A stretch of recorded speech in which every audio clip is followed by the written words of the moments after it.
Development Authority of Grenada, PDA, is enforcing regulations to curb illegal, disorderly, and unauthorized development in several locations throughout the state of Grenada. The authority is concerned that structures mainly associated with vending are negatively impacting the environment, has undesirable public health and sanitation consequences, present obstructions to vehicle and pedestrian traffic, can become projectiles during adverse weather conditions, and generally affect the aesthetics of the nation. The PDA will work along with stakeholder ministries and institutions to effect the demolition, removal, and disposal of structures which fall in the category of illegal and disorderly development, commencing January 2024. In this regard, persons who vend in or occupy such illegal structures are advised to secure their personal belongings and have the structures removed ahead of the planned PDA demolition operations. These actions of the PDA have become necessary to safeguard and protect public health and the environment, ensure the safety and well-being of all citizens and visitors, discourage any future disorderly construction, and encourage compliance to regulations pertaining to physical development in the state of Grenada. This is a message from the Planning and Development Authority of Grenada. For an exhilarating adventure? Then look no further than Ride Excursions and Tours. Get ready to explore the great outdoors like never before with our powerful e-bikes. Discover breathtaking sightseeing tours around the island. Feel the wind in your hair and experience nature in its purest form. Now, whether you're a seasoned rider or a beginner, our e-bikes are perfect for everyone. Call us at 473-422-1011 to book your excursion or visit ridersebikes.com. That's ridersebike.com to reserve your spot. Unleash your adventurous spirit with Ride Excursions and Tours, where every journey becomes an unforgettable adventure.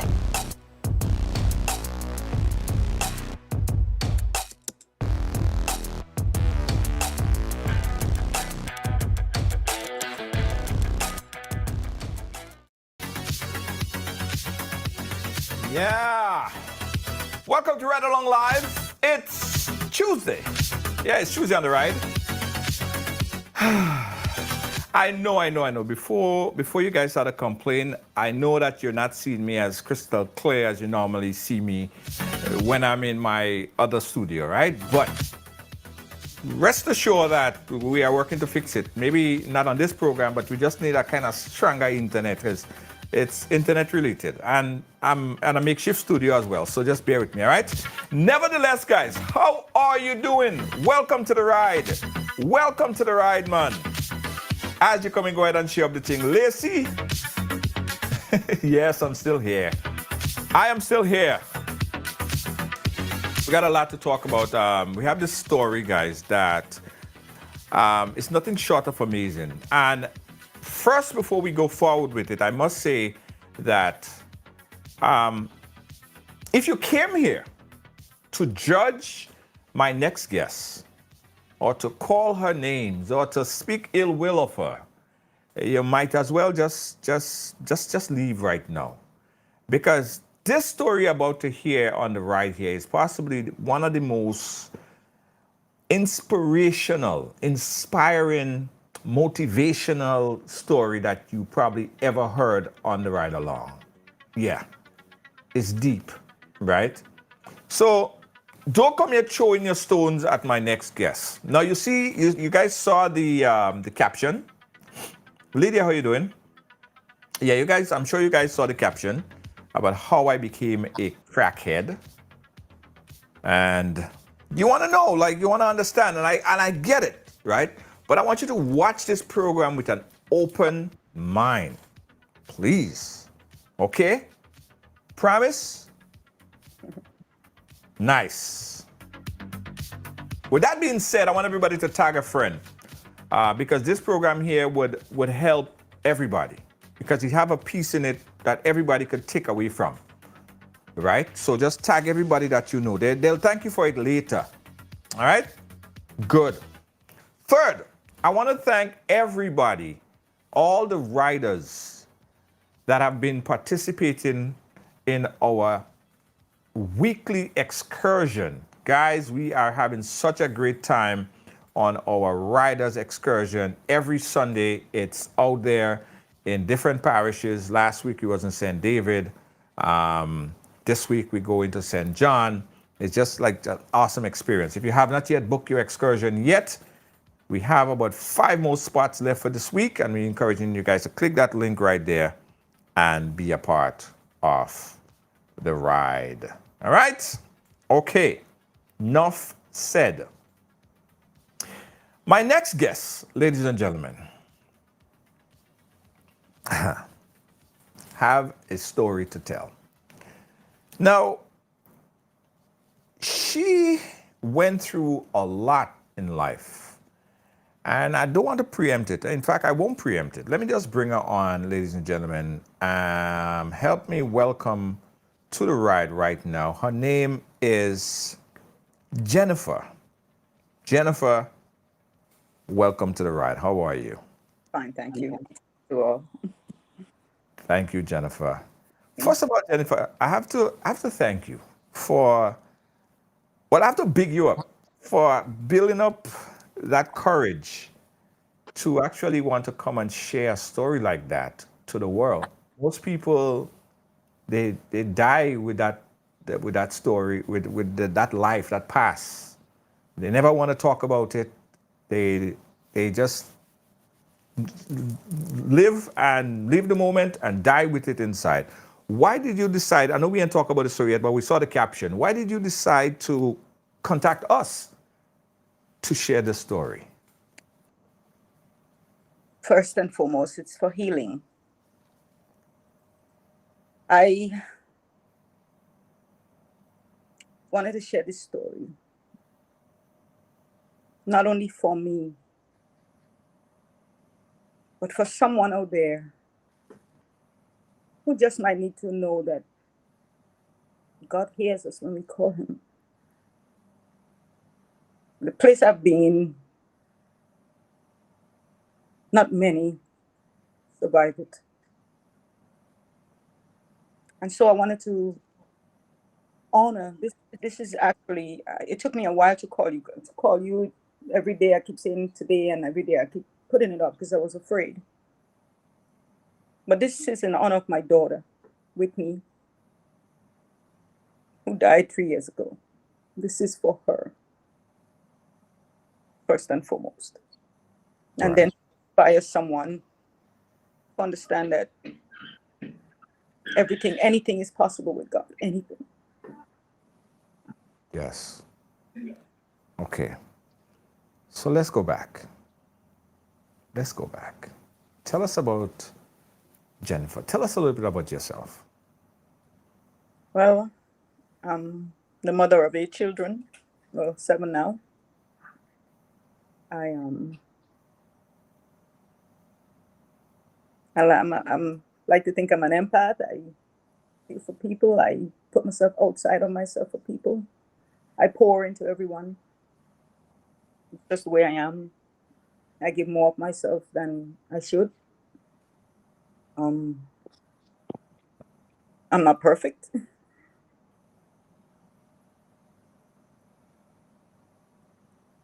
But my life has been a very traumatic one since childhood. This really hasn't changed much. But God has created me the strength that's extraordinary. And I'm still standing, ready to inspire someone. That's my purpose. Tell us about your early growing up in Grenada. What was life? I didn't have much of a family setting, mommy, daddy, child. Never had that really. I really don't want to bring my parents into it much because I want to honor them as much as I possibly can. But they weren't really there in my life in my early years. As early as 14, that's when I started breaking away. First, I was born in Victoria, St. Mark's, and the only human being in this world that was protecting me from hell, he died suddenly. Was my granduncle, my grandfather's brother. And after he died, about a year later, I was sexually molested by a family friend. I was maybe 12, 13 years old. I packed everything I owned into a big cardboard box and I ran away. And I ran down to Belmont, St. George's, where my brother and sister resided, and they accepted me. Their family accepted me, and that's where I grew up older teenage years. At around 15, I started following a friend, a woman, a girl. Before I blinked, I was having sex with grown men. Shortly after that, the revolution happened. I became a soldier in the PRG, the People's Revolutionary Army. One of my best times of my life. I went to Cuba in '82. Had a beautiful experience and just training and just enjoying me, you know. Shortly after I came back from Cuba, I got pregnant with my first daughter. And right after I had her, I got pregnant with twins. And so before I was 23, I had 2 children.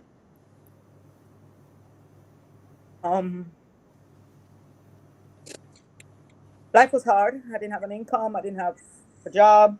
I had to provide for these kids. Me and my children's father broke up. I left him. I had a rebellious spirit. And because of all the hardships and having to find food and, you know, forage and all that, I was weakened and I used to smoke a lot of weed. And I used to smoke it with a friend, a platonic friend.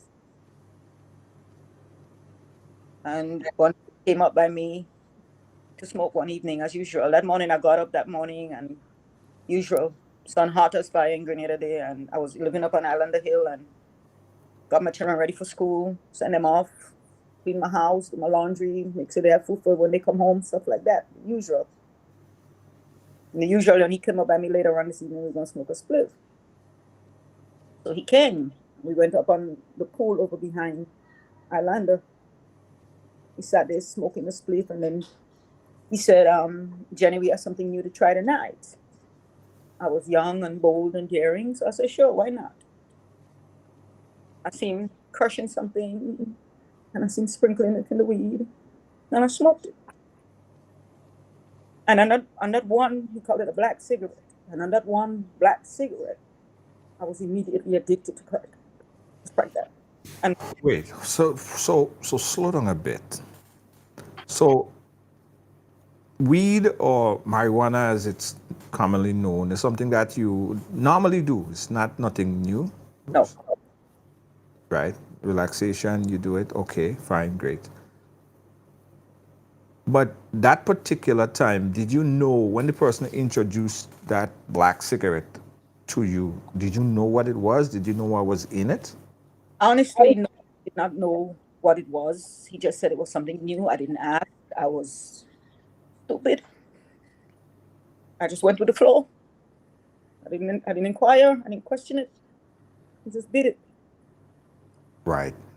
Did you feel any difference, any different when you took that first pull than how the weed or the marijuana would feel? It tasted different. It tasted good. It tasted like something I want, like something good. Even the smell of it was pleasant.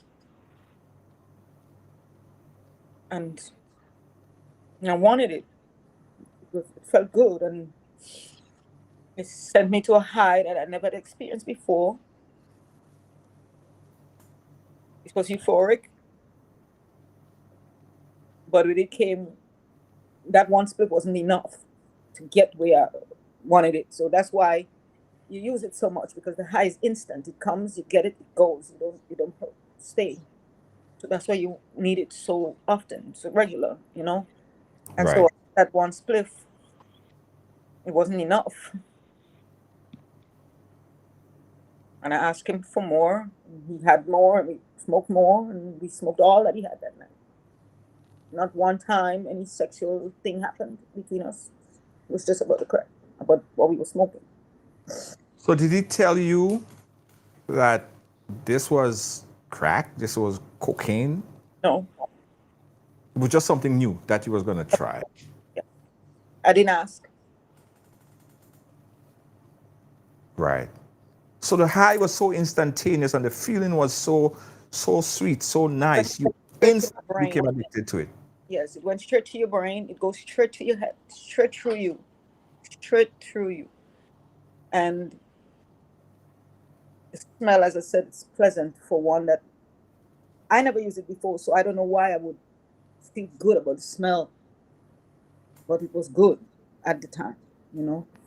Let me just say this right here, because I think it's important that we are in no way promoting the use of crack cocaine. Oh no, not at all. This I is just not. want to put this in right here because people are quick to jump to some kind of conclusion. This is not no endorsement of the use of any illegal substance.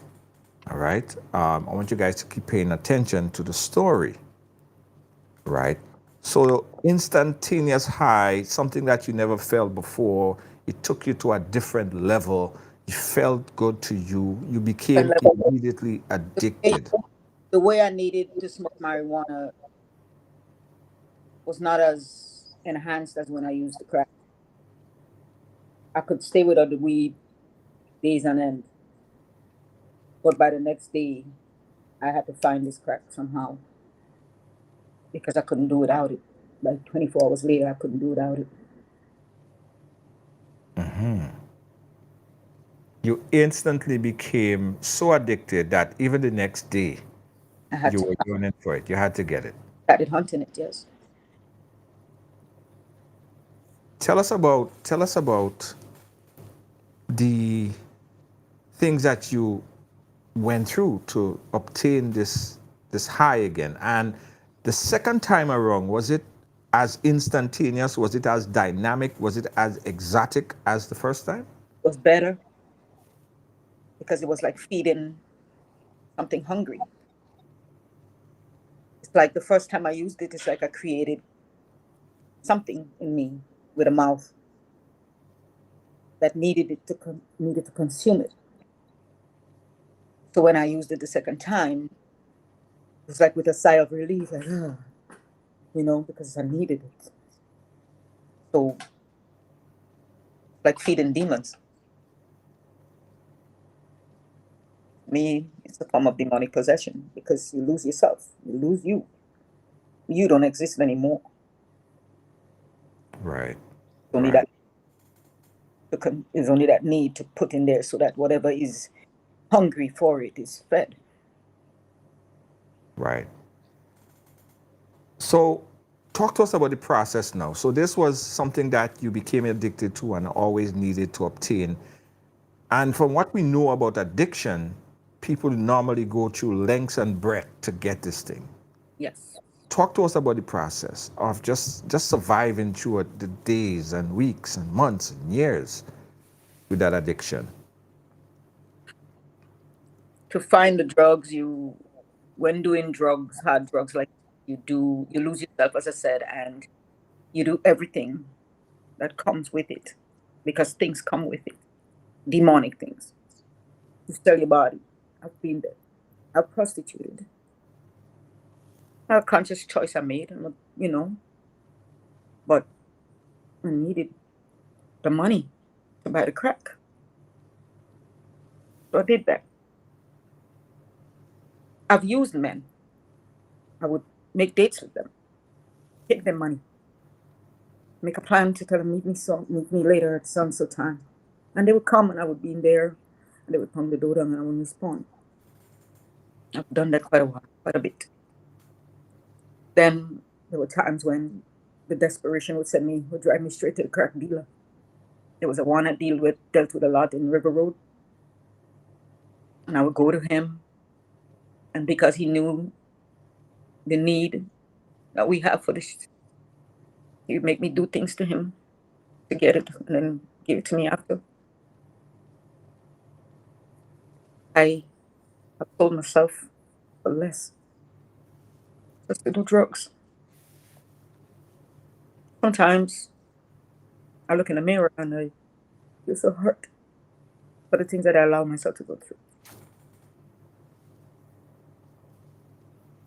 Guys, we temporarily lost her video. Okay, she's back. Hello? Yeah, we see you.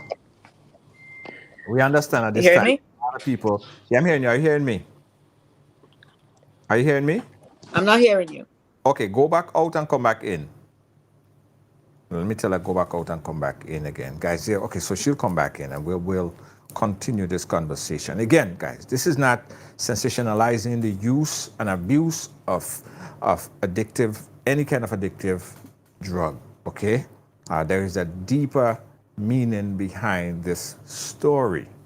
Now, Jennifer, as she said, something that she did routinely, a joint here. All right, she's back. All right, sorry about that. I humbly apologize. Yeah, no problem. I see you got a call, and that I cuts don't off. know how to. I have no idea how to put my phone on do not disturb. I've been joking and that my children is not around.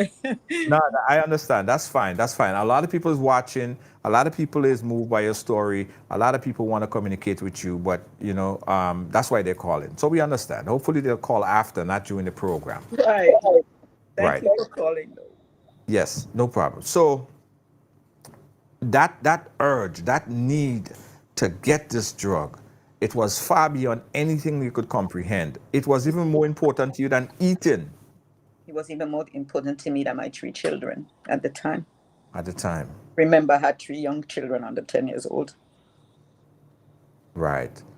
Honestly, What I about? don't remember. Go ahead. Go ahead. I don't remember. I don't remember much of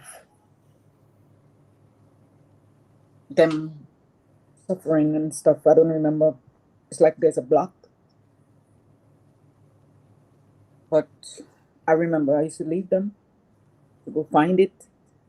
But I would come back home and use it in the vicinity of my children.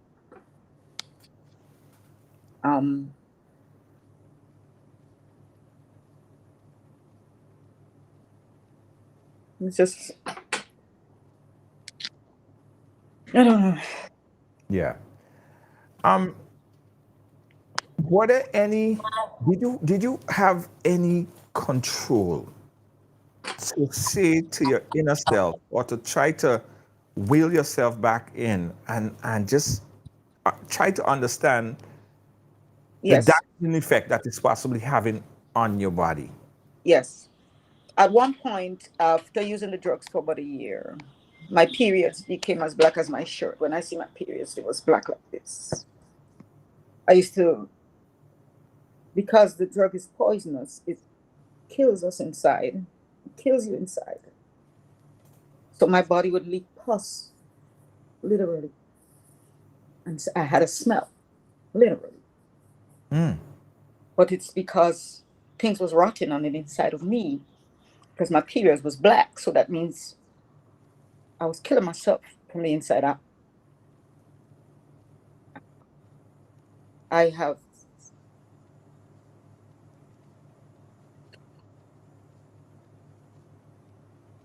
every time I started off on a spliff, but I graduated to a pipe.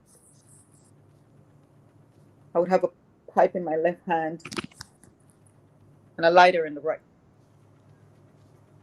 And every single time I'm about to hit a pipe, I would call God.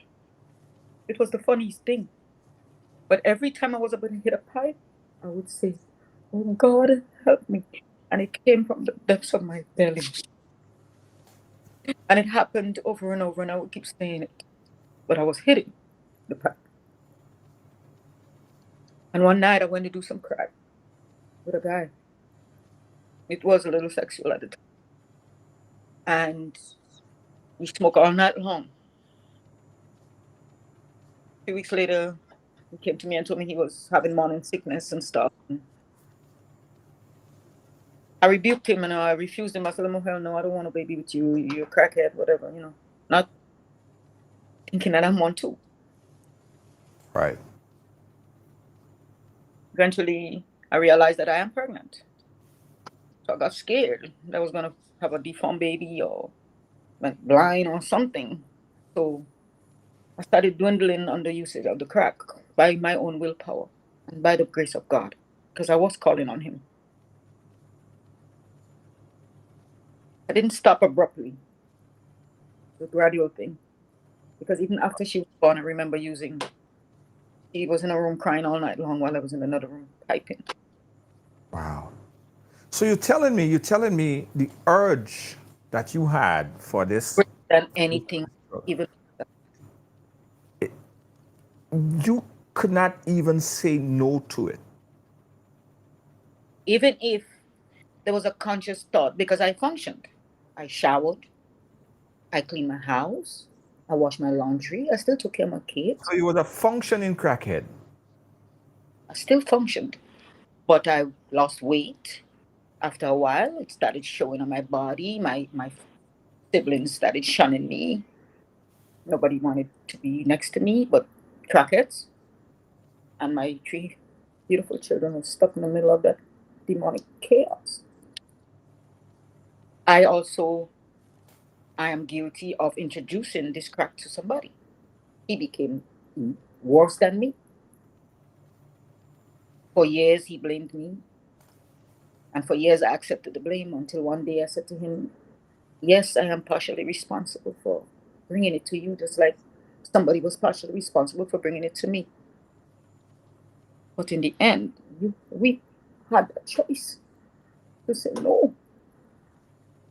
You know, when I explained it to him that way, hopefully he kind of forgive me. But it's something that I have to live with for the rest of my life too. I carry a lot of guilt.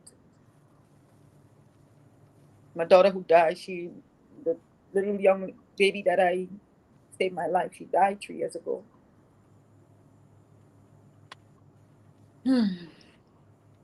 She called me one day and said, Mommy, I have a lump in my breast. And she said it so nonchalantly. For a whole month after that, I'm stuck in America in the middle of COVID. And for a whole month after that, I keep begging, Whitney, go to the doctor, please, baby. Go to the doctor. I'll send you the money. You got to go to the doctor. Eventually, I had to say, if you don't go to the doctor, you're going to die. That's how she got up. But it was too late. She died. 4 months later, she was dead. And we watched her die piece by piece. She started off at maybe 100 and 200 pounds. And she dwindled to 0 pounds. It ate her. It made her deaf, mute. It was making her blind. We had to give her blood transfusion. One of my other sons gave her some blood. Right after that, she started having seizures. Did you feel like you were somehow responsible for? I am so responsible and so guilty because this little girl was here with me in America for 9 years. I didn't bring them into the country properly. Technically, you can call it I smuggled them in. I brought them across the Canadian border without permission. All my 5 Grenadian children. Stayed 9 years here in this country. My 3 oldest children graduated from high school up here. But my ex-husband filed for them. They actually granted my first daughter work authorization and everything. She started going to medical school. She got a job. She got a car. And then a month later, they revoked it because they needed to know how the kids got into this country.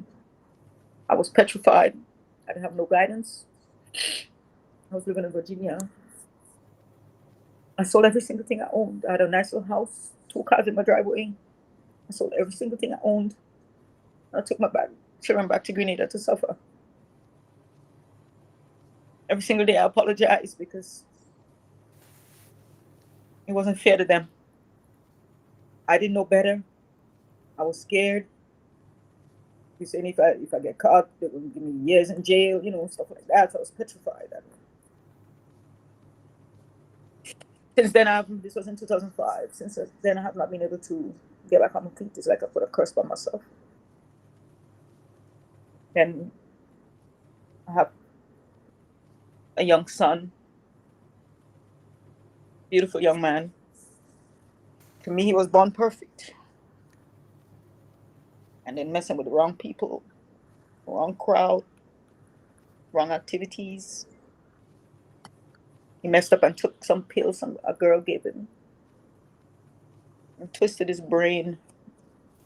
And now my son is getting tied down in hospital beds, screaming screaming out of his head. So he has schizophrenia, hearing voices, cut himself. And honestly, I don't know what to do no more. I'm at a point now where I'm tired. Yes. I want you to take a water break for a second, because this is really heavy, and I understand how it must be feeling for you. Guys, we're speaking here with Jennifer, right? And you can imagine the emotions that she's going through, right? Because it's difficult enough to have to live through this, right? And no one really asks to be addicted. You don't just say, well, you know what, I want to be addicted to this thing. It takes over. It's like it takes over your entire being. And that's what happened here to Jennifer. So much so to the point where she could not even control her own self. She needed this thing so bad. A lot of things spiral like big stone down a hill after that, right? She was doing things. She said that she prostituted for the money in order to maintain her habit. She didn't ask for it. It happened. Happened. Things happened. She had kids. She had a daughter who couldn't comprehend a lot of different things. That daughter later died about 3 years ago, and she couldn't even make it back in time to be there for the child's funeral, or during the process, not funeral, but during the process in time when that daughter was very, very ill. So she basically had to witness her death by video, by the process as she's dying. All of these things she blamed herself up to today, because she's thinking if she didn't just hit that one black cigarette at that one point in time, things possibly could have been different for her. And you could imagine how guilty she is feeling then and now after all the passage of time. So again, guys, you have to give Jennifer some love, right? Because she's here to tell her story, to help someone else don't go down the same path that she's going on to. But there is more. So Jennifer, your daughter, she passed away because of breast cancer. Yes. And you were in the United States, so it was difficult for you to get back. You mentioned when you was trying to get back and you was at the airport. I Tell lost us about that scenario and situation at the airport. I made 3 attempts to come home before I was successful. I actually booked flights with JetBlue. All right. She lost connection again because a lot of people is calling her.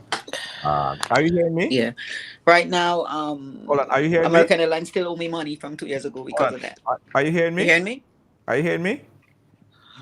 All right. Let me have her go back out and come back in again, because that's what happened when people call. And we're urging for the folks who call in her at this moment, please call her back after the program, because whenever you do that, it cuts her off and she's unable. Oh, yeah, I'm totally. You're back. No, we understand. You get a call and it cuts you off. Yeah. The story must be told. So go ahead. Are you hearing me? Oh, saying again, I forget. About trying to get back. To get back. So I booked a flight with JetBlue. It wasn't successful. I never got back all my money. I booked a chartered flight. It went through Rochester Astral Travel. Some woman helped me create a nice little chartered flight. I actually was taking my son who's sick. I didn't want to leave him in America by himself. So I had to take him with me, and then I took my 2 little granddaughters with me. So the tickets came up to like $2,005 something. We were like 5 minutes late on the airport. They won't let us on the flight. They never give me back my money. Out of $2,500, people tell me it's a chartered flight that's lost. No refund. They might be giving back $100 and something change. I broke down on JFK. I started screaming at the top of my lungs. I want to go home. I just want to go home and bury my daughter. I just want to go home. And I was screaming over and over. I want to go home. I want to go home. Just let me go home. And they call the police for me. Police came. I explained it all to them. They were very understandable. And they went to the American Airlines desk and they made them book a flight for me for the very next day. American Airlines hurt me because they booked a flight for me to reach to St. Vincent. When I booked the flight, it was two-way flight. When I reached St. Vincent, then I take a piece of flight from St. Vincent to home. When I reached St. Vincent, there was no connecting flight for me and my son and my granddaughters. The little money I had, I had to book flights from St. Vincent to Grenada. After I booked it, they said, "Oh, you didn't pay for your luggage." And I had tons of it because I bought all the funeral clothes, all the pants, the shoes, the shirts for my whole family. And I have a big family. So all of the money I had now, I had to pay for the bags and I had to pay for this. And they started harassing my son for a speaker he was bringing because he makes music. He wanted to spend some time making music with his twin brothers. And it was just harassing us. And I almost broke down there again. I became rude and belligerent. Eventually, they let us go. And then we came home. And then we went into quarantine. Even in quarantine, I had a problem in Tropicana. They charged me $6 for a pitcher of hot water. That's it. I had to scream at the man, I'm a Grenadian. Right. I'm born here. So you had difficult times. You had difficult times during that period to go and bury your daughter. She was held for an extended period of time. At one time, my older daughter called me and she said, "Mommy, I'm going to go ahead and bury her." And I said, "Not on my dead body. Nobody touched my child." You know? So when I finally got there, I still had to wait 7 days to quarantine. Excuse me. Then finally I was released. Went straight to the morgue. I didn't even recognize her anymore. She was not her anymore. Eventually, Otway set up the funeral for me and stuff. And eventually I was able to bury my child. And you know what's the messed up part? After I brought back this little girl in 2005, I hadn't seen her 14 years and she dies. I will never see her again. And this is the young lady, this is the baby that saved me, that had me sitting here being able to tell this story. That is why my story is in honor of my daughter, Whitney Campbell. This is for her. Yes. Know that she's a guardian angel, that her purpose on this earth to save my life and she bring forth 8 children before she died at 30. So I have 8 grandchildren in Grenada right now. So this is in honor of her. She came to me during a time in my life when I was below sea level, when I was in the dark pit of hell. Because I asked God for her. And this was his way of delivering me out of the pits of hell. So I want to share this with you, that if anyone ever tell you that God don't come for you in darkness, that God don't come for you in the pits of hell, they're lying to you, because he came for me. And I'm standing here today to testify to you that he's alive, the God that I serve, that I've experienced. Right.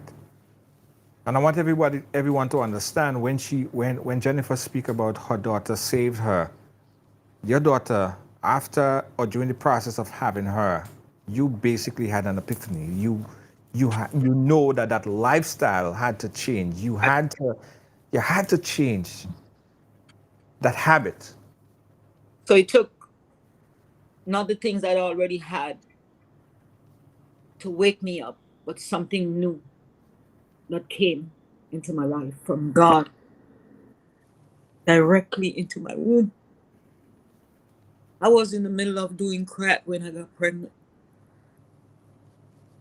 And it saved me. This pregnancy saved me. So I cannot say anything less than God directly saved me through my womb. Yes. Yes. Again, guys, I want everybody to take a little minute and press that love to give Jennifer some extra strength to carry on because it gets even worse. Oh my. Press that love, send that hug, send that, just give her some, let her feel you guys right now. Over 1,000 people on the live combined on YouTube, Facebook, and all platforms. People are watching. And Jennifer, I want you to understand that you coming on the program here today has already changed people's lives. People are sitting right now, probably just about to smoke that spliff or to take that crack pipe to their mouth right now, and they're saying, "Damn, you already successful." And you see all the love that you're getting. You see all of this. You see Oh, all the people that are there oh, right now. You are responsible for changing lives. So you're already doing what you ought to do. It's already reaching the people, right? So know that you are doing the right thing by sharing your story here today. And thank you. your daughter, in legacy, in which you're doing this for, she's very proud. All right, and I want you to remember that. I think I thought she was mad at me because I didn't come on time. She kept begging me, "Mommy, I need you. I want to touch your face." And I'm kind of failing her children because I'm not financially stable to take care of them. So I don't have access to 5 of them because me and their father got into a little trouble, and one of them ended up in a home already. So I'm not I'm not fulfilling my part to honor her through her children right now. Not that I don't want to, not that it's my most fervent wish. I pray every single day for breakthrough, for a miracle, for God to deliver me again. Um, I suffer daily. I am in the process of preparing for 2 surgeries on my back. Yes. I have something called disc herniated disease that can't kill. My spine is literally unzipping to my discs. They just herniate. I've had surgery before where my head fall and I couldn't hold up my head. So I have a plate back here. But now I got to cut here and put another plate.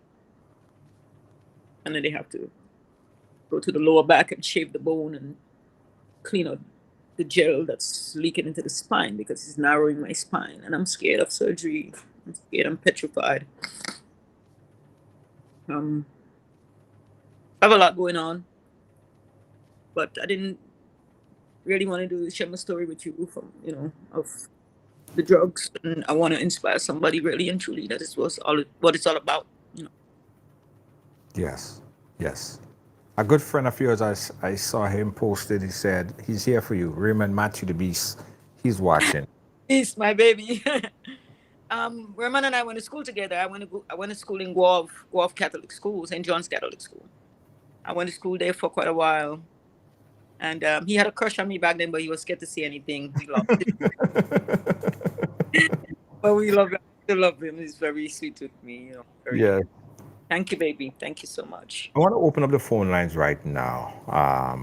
And I want you to hear some voices. I want you to hear and feel the people that are watching and supporting you right now. Because I know at this point in time, you are going through a lot, right? Things are still not right with you. Mind you, this happened years ago. So it's sort of kind of like a lifetime experience. And just not right as yet. When you do hard drugs, crack, heroin, cocaine, other drugs, narcotics, it alters you. It literally alters you. You're never the same again. Even if I've been clean. My daughter she died in 2020. Her birthday was January 20. She turned 34. She would have turned 34. I've been clean for 33 years off of this crack cocaine. Clean as a whistle. You couldn't tempt me. That's the power I have within me. Wow. Yeah. But I had to go through the fire first before I could build this kind of strength. Through the fire. how I can teach someone, I can help someone, I can inspire someone, or not to go there, you know. But I forget what I was saying.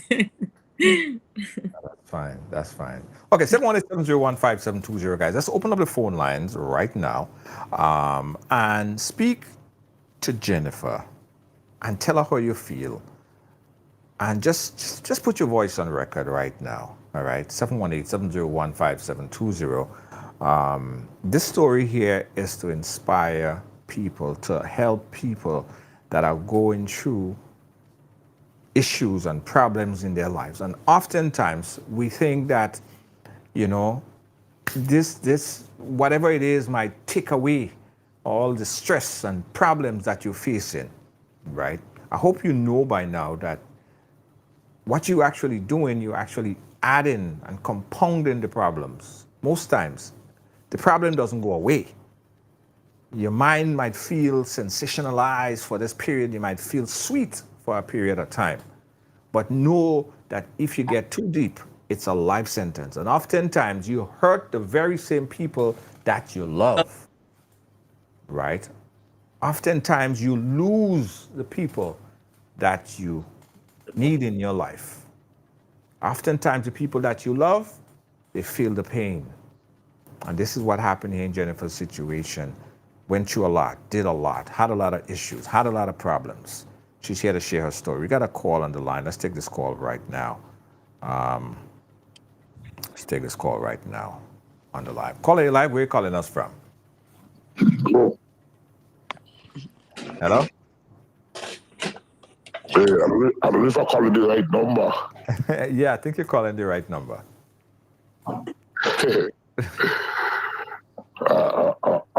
Arnie? Yes. I recognize the voice. Me too. Right.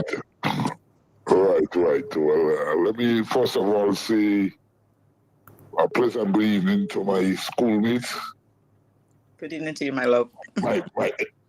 My ex-crush. You know, Crushing her. What I want to say is, you know, it's good to see you, and it's also good to I mean, hear of your story and where you've been and where you are at now, you know, and I want to tell you all are strong. I know you are a strong woman. Jonah, we went back to a long way. Yes. But we separated. I went to Shaper, and then That's when the split happened. We split up. You know, Jennifer came to St. George's, and I left Victoria. I didn't see her after years. I didn't see her and stuff. But the interesting thing, you know, I got in contact with her kids, not even knowing it was her kids. Right. The twins. You know, I know the twins good. You know, and even the Whitney, I met her a couple of times, and you know, dealt with her, not realizing it was her, your kids. However, my thing is that I want to tell you, be strong. I know you're a strong woman, and I'm here for you. Thank you. Anything I could do. I know you don't live here, but anything I could do on my end here to assist you in making your life better, we are friends. I can let you go back down that road again. You know, that path. I mean, we separated once. We go our different ways now, but you are my friend. Yes, sir. Thank you. Same here. And Yes. I know you've been through a lot. Yeah. But you know, you have to be strong, and you have to be a strong woman to even come on air to this evening to share that experience with us. And I hope there are persons out there that will take a page from you take it positive and don't see us as a bad person. We tend to like to cry down our people and try to cry down people and always make people bad. People make mistakes. All of us make mistakes. Yes. I made mistakes in life, and looking back at it, we just have to pick up the pieces and fix it and move on. Move on. And Absolutely. as I say, it's our time.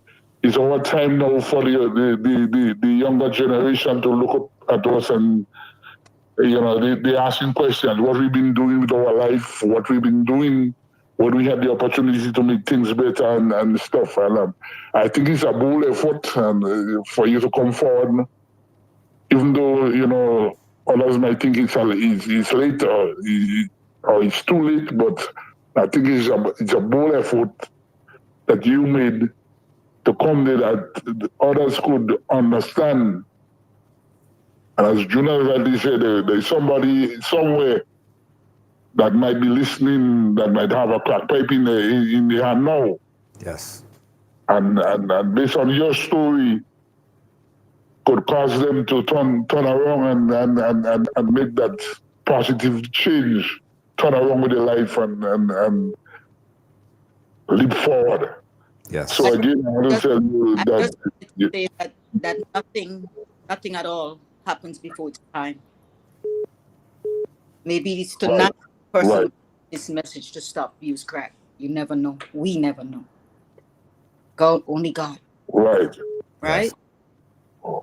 Absolutely. Yeah. Right. Raymond, I gotta thank you. I gotta thank you. Mr. I gotta thank you. Yes, sir.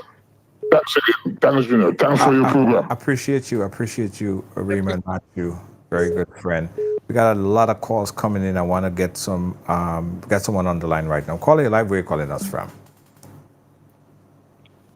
Pleasant good evening.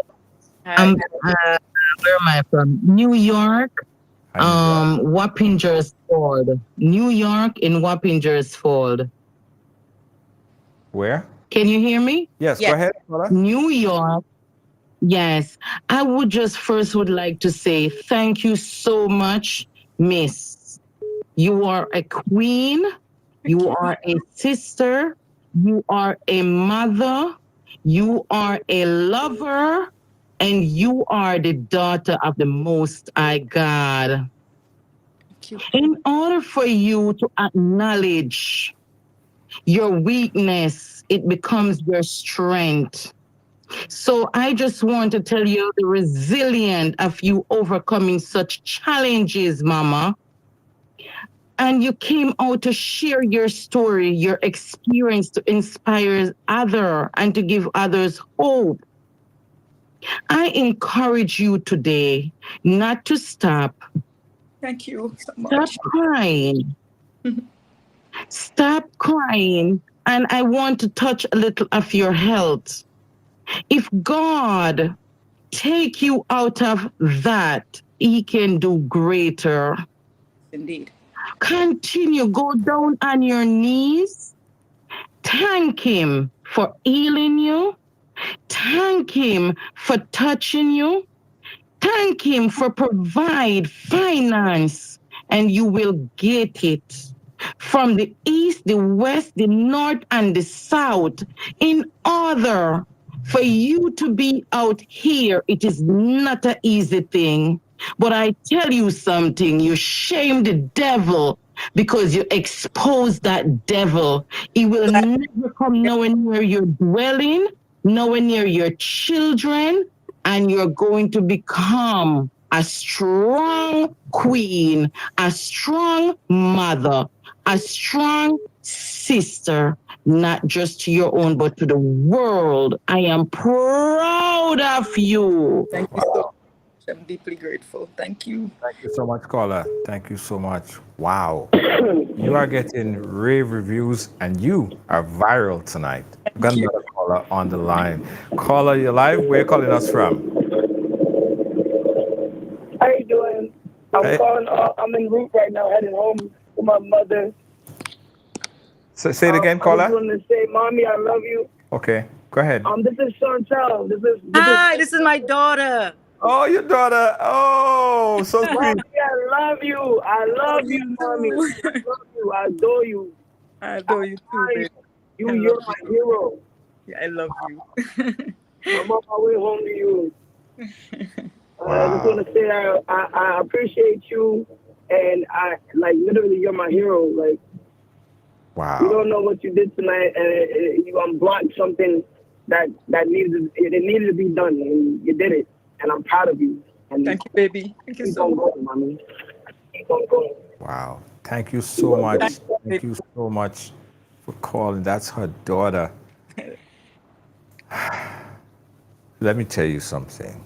Let me tell you something. You don't even understand the effect that you're having tonight on this platform, sharing your story. It is just amazing. And we got more. We got another caller on the line. Caller, your life, where are you calling us from?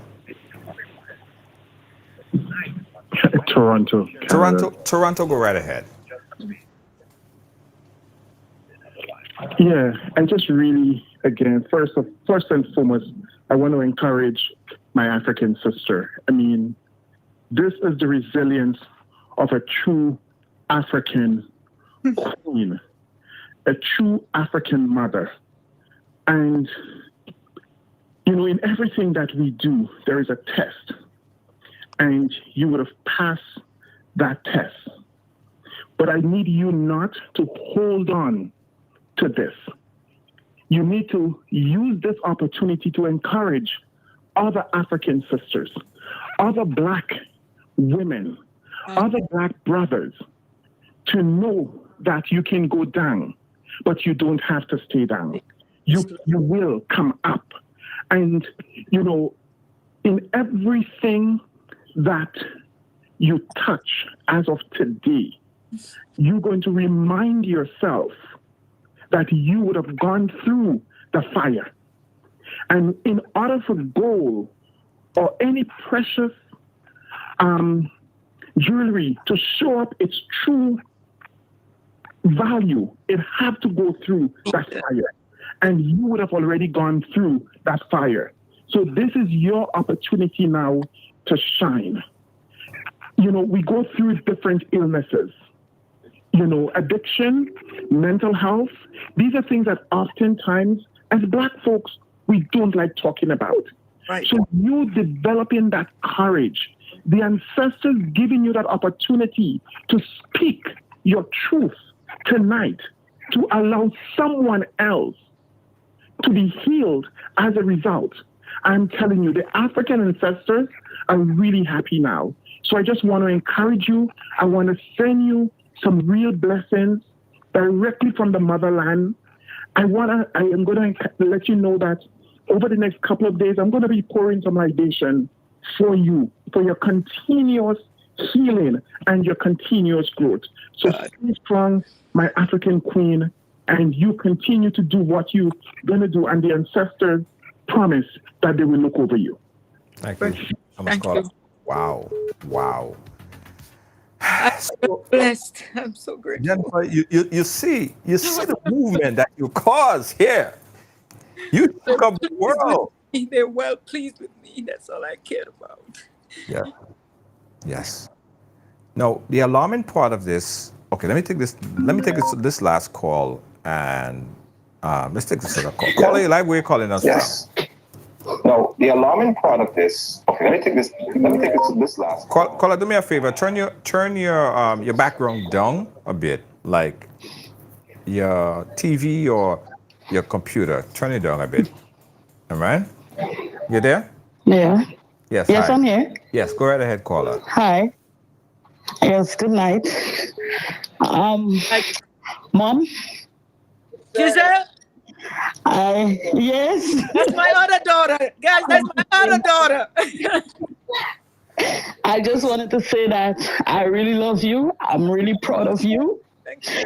And you don't know the changes and the opportunities you have given me in life.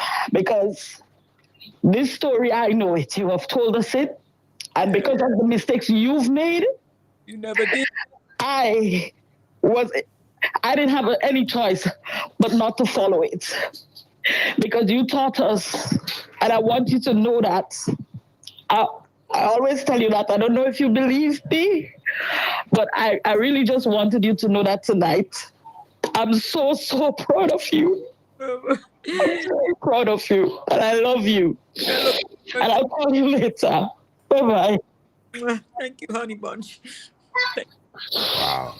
Now Listen, this one, I'm in Grenada now. I'm in Grenada now. I want to meet all your kids. I have to meet them. I have to meet them before this I leave. one that just called me here, she's the one that nursed Whitney till death. This Okay. one is so she knows firsthand what she had to go through. She's the one that did it. This little girl here. I want to meet them. I'm here. I'm in Grenada. Okay. I And said and all that. yeah, what is the devastating part of this is, I mean, you're not here asking for anything. You're not here asking for no money. Oh, You're not here asking for no resources, nothing like that. But, however, you are going through some problems, issues right now. You mentioned to me earlier that you don't have no real place that you call your home because you're moving around. You're by your daughters and you're moving around. And I urge you that you should set up a GoFundMe page. And you said, oh gosh, Junior, I don't want to do that. You don't want to do that. shamed. You're ashamed. But I said, even the rich and famous need help and get help from time to time. So I urge you, one, to do that because I don't like the situation where you don't have it right now. You don't have a home. It's a steady place to live. And your daughters love you. I'm sure they love being with you. But I know that you want what you need. What you need to have your own things. So I urge you to set up a GoFundMe page. I can help you set it up. And I don't want no part of it. It's not, I don't want to be the third man. It's going to go 100% to you, right? And also, I was in contact with another person who said, Junior, this lady needs to write a book. So Hermelin Marichaud, she helped a few people before write their book and put it together. I'm going to put you in contact with Hermelin Marichaud, and she will guide you through from A to Z the process of writing a book because more people need to hear your story. So one, we're going to help you by constructing a GoFundMe page to help with your financial situation. There are a lot of people here that will support, and as soon as that page is created, we will promote the heck out of it and get you some financial assistance. And two, you're gonna connect with Hermelin Marichaud, and she's gonna help you, guide you through the process of putting this thing on document so people would read it for years and years and years and years and years and years to come. Thank you so much. Thank you. And I think that it's a good thing to do. And I appreciate you sharing your story here. You move a lot of people here tonight. And I thank you for contacting us. I'm Yes. happy that you were the conduit that you chose to share. I am happy. I'm overwhelmed to just be here speaking with you. Appreciate you deeply, and I'm grateful for you accepting my story. Yes, absolutely. Absolutely. And if you need any counseling, that type of assistance, we're more than happy to assist. We have a few people that we work with Okay. that might be able to assist you because we know it's very traumatic. You still haven't gotten over the things that you've seen. I haven't grieved for my daughter yet because honestly, there's no privacy to do so because I'm in other people's lives. I Yes. I lost my place on my birthday, September 15, 2016. I became homeless a little bit. I've been bouncing around for 7 years now. I spent some time with my daughter. I go down to Brooklyn. I spend some time with my son. I spent some time. I had a friend, but we broke up, so I don't be with him anymore. But it's kind of tough living out of bags for so long because everything I need, I got in a bag. But I'm strong. You know, God made me special, and I'm grateful for the opportunity to share myself with you. As I said, it's not for financial gain or anything monetary, nothing. It's for me to heal, basically, and to empty myself a little of all the dark inside of me and to inspire someone. Maybe Right. tonight might be someone about to hit a pipe that might just kill them tonight. Yes.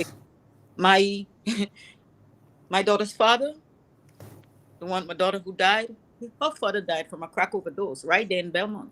Oh, wow. I had to be in America and break that news to that child, you know. So it's The crack is an epidemic.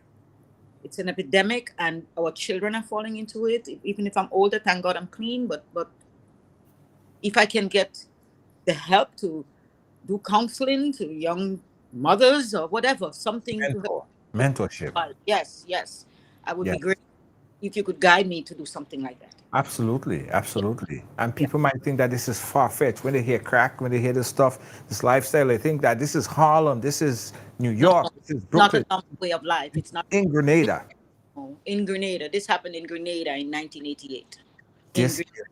in I Grenada. must say, and I'm not judging anybody, but I must say that, in my humble opinion, crack cocaine came into the country after the American intervention, after the American invasion.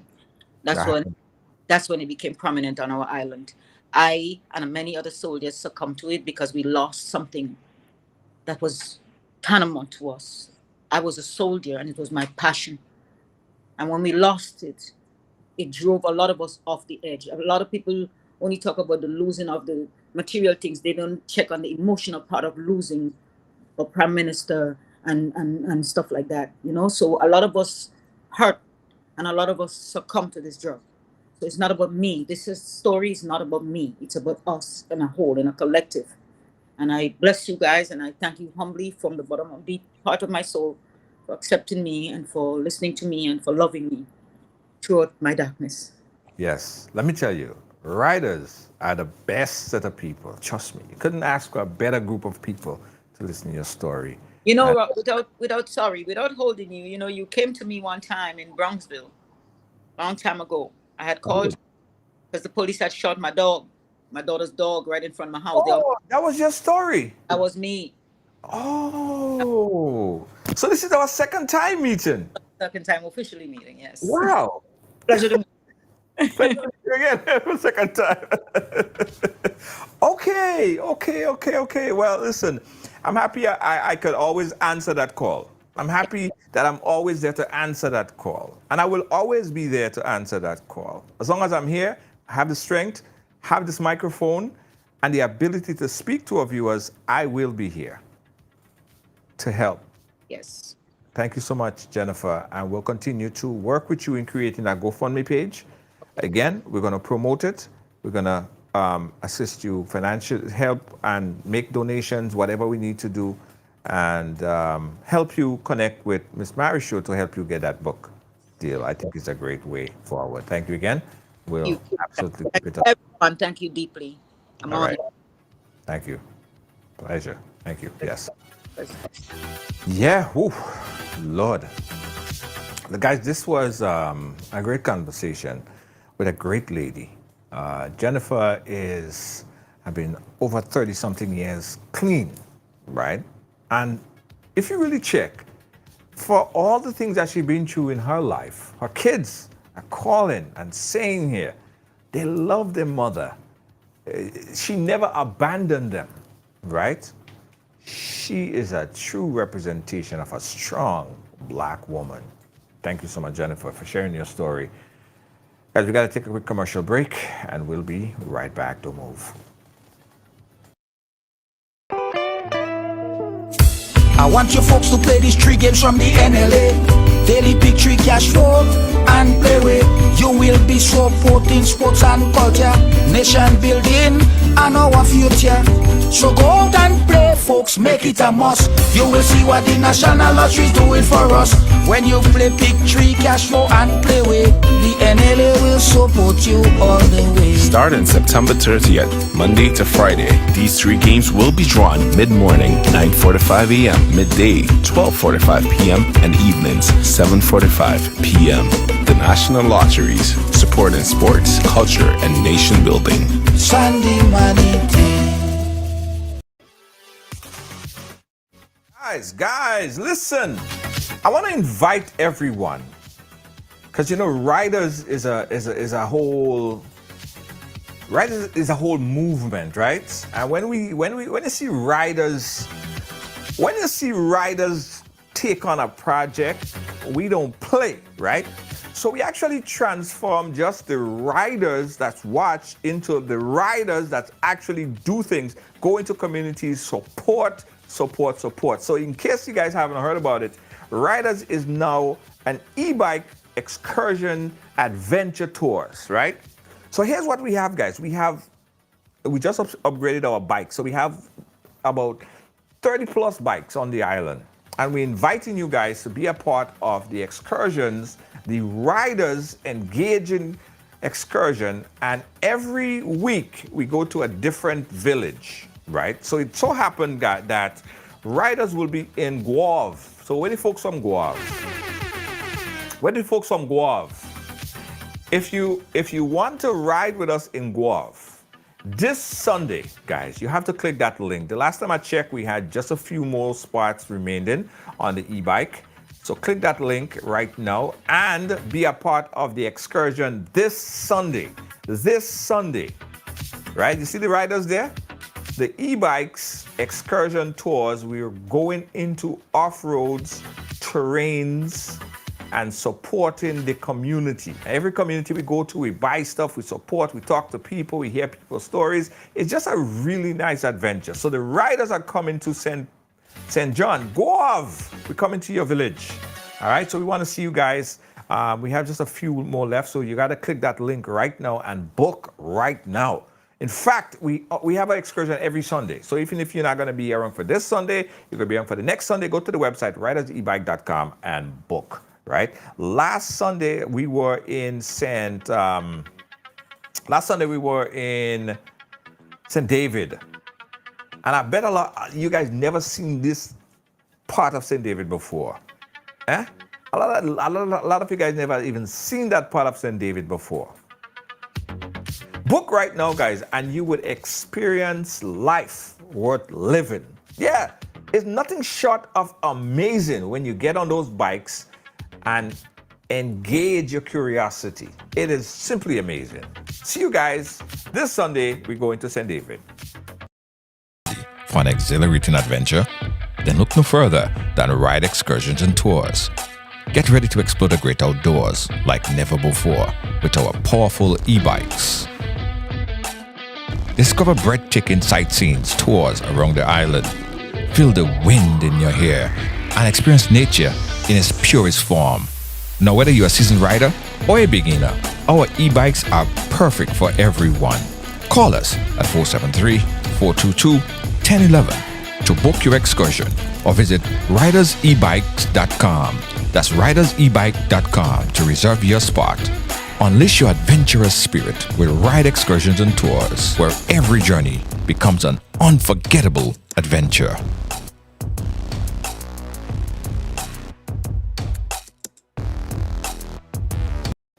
See, I told you guys, it's going to be amazing. And yes, guys, it's just like a bicycle. In fact, it is a bicycle. So you just ride the same way like you ride a bicycle, all right? It's the same thing, but it's powered bicycle. It's a powered bicycle.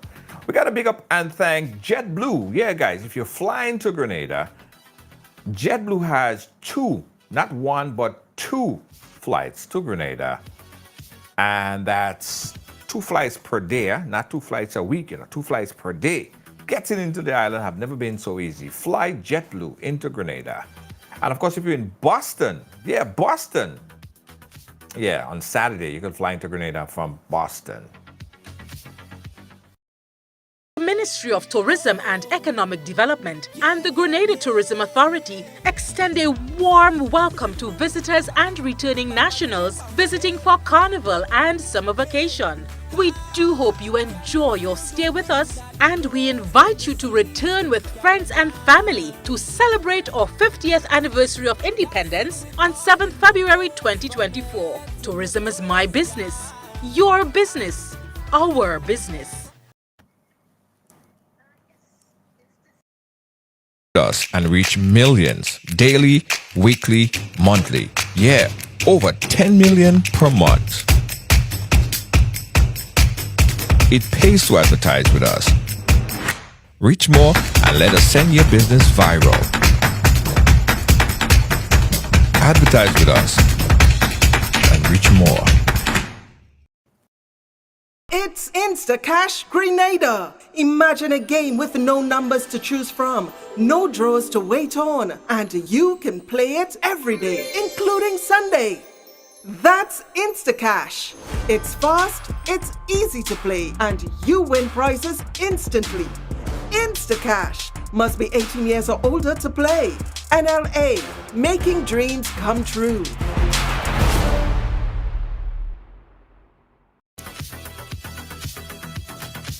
Guys, I want to take this opportunity to thank Jennifer, right? Jennifer, she did the toughest job.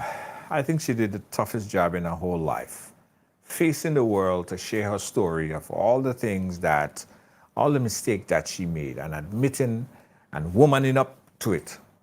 Jennifer is stronger today because she potentially saved over probably hundreds of lives and will continue to do so as more people go back and watch this program over and over.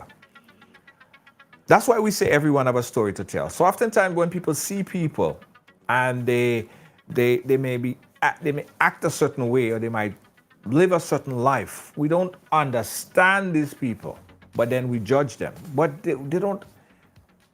we don't even leave any way to try to understand what they've been through, but yet we judge them. So I want you to look at it differently, guys. Next time you see someone, they might be going through something in their life. They might be, have certain things that they're fighting up against. And in Jennifer's case, she had a lot of demons that she's fighting up against. She overcame, and now she is actually in a position to help people. The real healing is when you see that your story actually changed people and helped people in their lives. Oleg School, my past preschool, primary school teacher just said he don't understand how you can watch these stories and them and don't break down. It's hard for me sometimes, I'm telling you, it's difficult. But I am moved by the fact that myself, my producers, my staff on the team here at Ride Along Live, we see this as not a sad story. We see it as a happy story, because at the end of the day, thousands of people will survive, would live, have more time to spend with their family because they watch a program like this. And we'll continue to do that. We say thank you so much to our senior executive producer, Lois JJ. She is beyond amazing. Big up yourself, Lois JJ. Round of applause for you. Lois JJ sent me on vacation, but never allowed me to take a vacation. Thanks to you. Kibbs, Gail, and all the Ride Along team, we say thank you so much. And don't forget, guys, we want to see you re-riding in St. John, Guelph on Sunday. Book early or call 473-422-1011 for more information on that.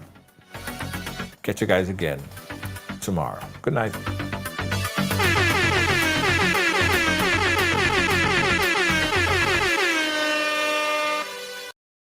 Development Authority of Grenada, PDA, is enforcing regulations to curb illegal, disorderly, and unauthorized development in several locations throughout the state of Grenada. The authority is concerned that structures mainly associated with vending are negatively impacting the environment, has undesirable public health and sanitation consequences, present obstructions to vehicle and pedestrian traffic, can become projectiles during adverse weather conditions, and generally affect the aesthetics of the nation.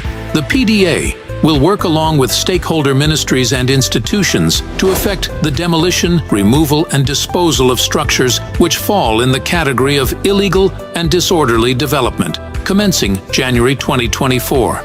In this regard, persons who vend in or occupy such illegal structures are advised to secure their personal belongings and have the structures removed ahead of the planned PDA demolition operations. These actions of the PDA have become necessary to safeguard and protect public health and the environment, ensure the safety and well-being of all citizens and visitors, discourage any future disorderly construction, and encourage compliance to regulations pertaining to physical development in the state of Grenada. This is a message from the Planning and Development Authority of Grenada.